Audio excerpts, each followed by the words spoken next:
Born and raised in eastern Kentucky, Jay McCoy now lives in Lexington. He is a member of Poesia Writing Group and often participates in local poetry readings. Jay McCoy. One that I'm going to read is from my good friend Stacy Schoenfeld, who can't be with us tonight because she's pursuing her MFA at Southern Illinois now. And this one is on the way home from Lexington to Frankfort via Leestown Road. A sign proclaims justice for sale. There are 4 white open mailboxes waiting. A turtle the size of a dinner plate is crossing. Buffaloes, alpacas, and crows are grazing. At the pumpkin patch, someone's selling strawberries. And then my poem is Selfish. You and I were inseparable as children, grew apart as adults, but remained close in spirit despite the distance. 7 years after, your mother cannot see me without crying, so I stopped going to visit her last year for my own good.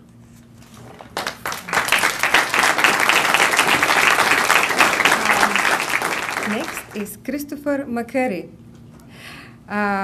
He usually writes poems about love, his cat, his neighborhood, and anything magical. He teaches and lives in Lexington, Kentucky with his girlfriend Eloise. Chris McCurry. And now the baby, which is mine, the one you hear back there yelling. Thank you. Her name is April Lily. I don't mind sharing that. So I would like, actually, the poem I'm going to read was selected by one of my students at Lafayette High School. It's by Chocolate Waters. It's titled, I Used To. I used to make love, now I make coffee. Not for sure what he was thinking, but I do like that poem as well. Actually, I know exactly what I was thinking, just not allowed to ask.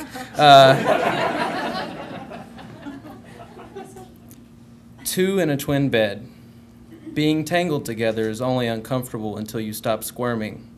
Then you're part of one another, like a body caught in a barbed wire fence. Thank you so much, Chris.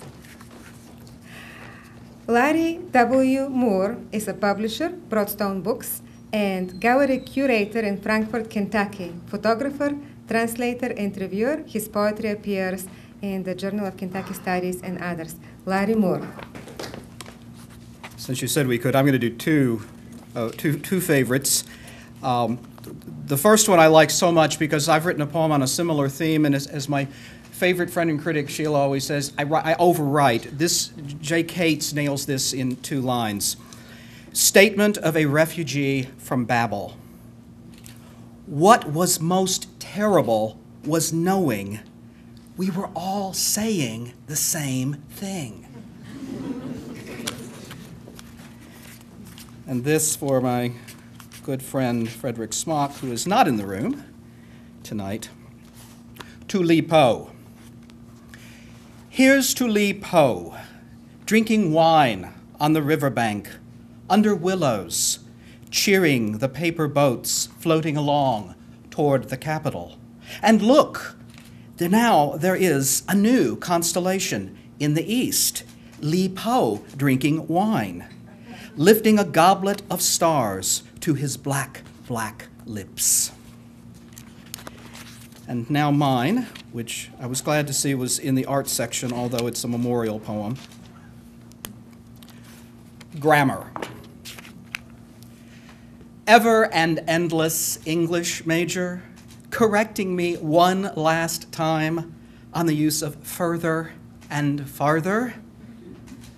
Which are you now? Thank you so much, Larry. Nancy Fletcher Cassell is next. Her poems have appeared in Still, the Journal, and Waterstone Review.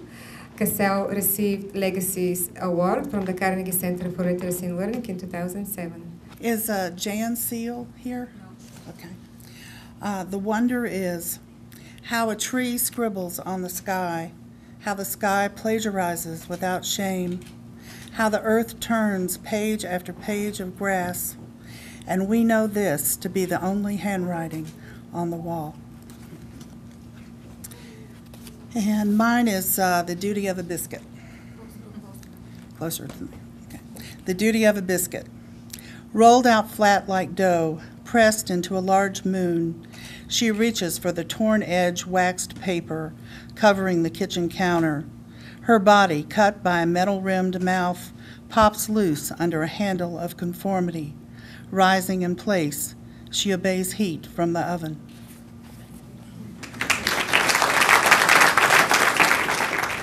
Thank you, Nancy. David Park Musella is an author, editor, and activist who originated in Buffalo, New York, and currently resides in Lexington, Kentucky. David Park Musella. Thank you, Katya, for putting all this together. If Albert DeGeneva is in the room, would he please raise his hand? I know he's not here. If I can find it, I'll read it. No small typo. You demand, you command, with the drop of a comma at the close of a letter, no small typo, this slip of the finger, love me, without proper punctuation, is more than flirtation, more than fire to a moth, more like the cannibal's dinner bell. And anyone who knows me at all knows that when asked to read my favorite poem, I would naturally be reading mine anyway, so. This one's called Misrepresentations, Skipping Stones. Misrepresentations was supposed to be a series of poems about things where I would say something that wasn't quite true, and like all the series I've started to write, I've only written one. It took that rock thousands of years to reach the shore, and you just threw it back.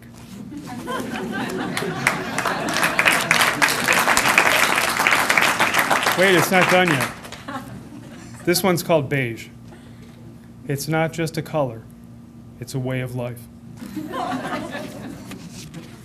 And this one has no title, it's just simply, Dreams don't end, they go on without you.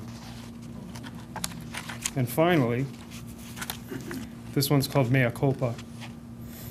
The person I meant to become would more easily forgive me for not becoming that person than the person I have become ever could. Thanks. Mary Odell is founder and president of Green River Writers, Inc., and has published several poetry collections.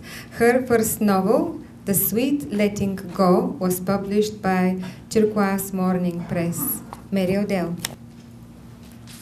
Thank you. It's lovely to be here. I haven't read the Carnegie Center for way too many years.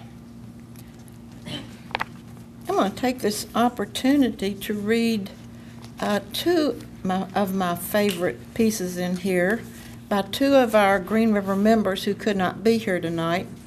E. Gail Chandler is right now in Africa. Her poem is On the Street. Each day after the pavement warms, Mama Cat pads into the ditch and retrieves her yellow kittens from the culvert. In the sun they wrestle, nestle, and sleep. Later, the bone-thin cat sniffs the trash, the dog dish, and one morning the body of her flattened baby. And my other Green River member I want to read for tonight is Georgia Wallace. Her poem is called Answers. Under the red umbrella, prayer huddles, easing its way corner to corner, dodging the swirling gutters, percolating potholes, and the city's swollen masses, bumping one and then another, listening in mute expectation to the yellow amen of rain. And then here's mine. It's called No Sapling Love. We are two old oaks, rooted each in our patch of earth, leaning together, crowns near enough for the sparrows to flit through our mingled branches.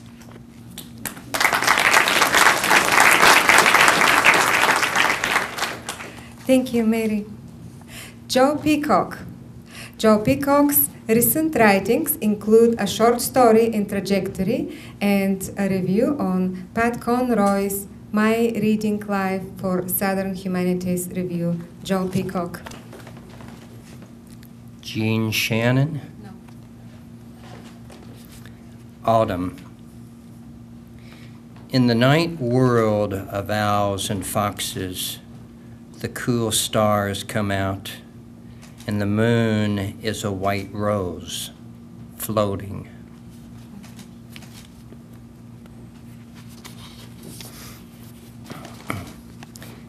My poem is called The Dying. How come you're taking Daddy's clothes? Mom covers her eyes and weeps. Pulling me into the hallway, my brother whispers in a quiet voice, a voice strong and quiet for his 12 years. He whispers, shh. He whispers, just keep your God mouth shut. And I did that. Thank you. Thank you, Joe. Shelia Bucy Potter is the author of Home, Place, and Other Poems, published by Broadstone Books. Shelia Bucy Potter. I'd like to read Sarah Fraley's appropriately titled poem, December. On the fire escape, one stupid petunia still blooms, purple trumpet blowing high notes at the sky long after the rest of the band has packed up and gone home. And I wanted to read one other one that I just really love and I think needs to be read, by Colleen Harris. It's called Young Veteran. He met his wife in a fender bender. Says he could tell she had a lovely behind and wanted to meet her. He does not say he missed the break because of the surprise at the stranger's eyes looking back from the rearview mirror. And mine. Visit to the winery. The older plants have fewer grapes, but make a sweeter wine. I thought, how very like my heart, that knotted, twisted vine. Thank you very much.